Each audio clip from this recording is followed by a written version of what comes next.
continue to work from home like I am today, children have returned to the classroom.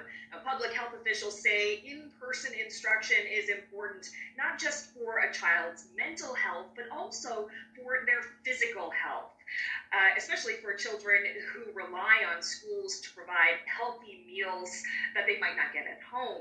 Joining me now to talk more about this is Selena Stoyles, the Executive Director of the Kids Eat Smart Foundation. So your organization provides free breakfast to students in school, and Dr. Janice Fitzgerald said one of the big reasons why she wanted to reopen schools is so that students can access programs like the one offered by the Kids Eat Smart Foundation. So can you give us a sense of just how big the need is in the province?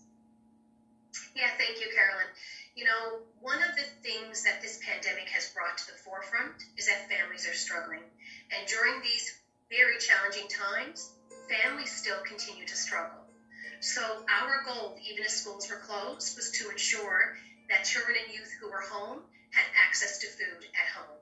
Can you give us a sense of the effort that went into maintaining the program while children were out of schools? Yeah, you know, when schools closed and we knew that we had to find a new way to serve, immediately we've reached out, you know, to our grocery store partners, to volunteers, to the community center staff, and to our small team who are all working from home to make that happen. And it was because of all of that partnership and people coming together, we were able to ensure that the children in Newfoundland and Labrador, those that needed access to food in their home, that we were able to do that. About how many children use the service every day? Every school day, we're now serving almost 38,000 meals every school day to school-age children and youth, which means when they come to school, you know what, it's a welcoming, universal program. So every child, every youth who would like to have access to food and have breakfast, they can do that. And last year, it was about 5.4 million meals during the school year.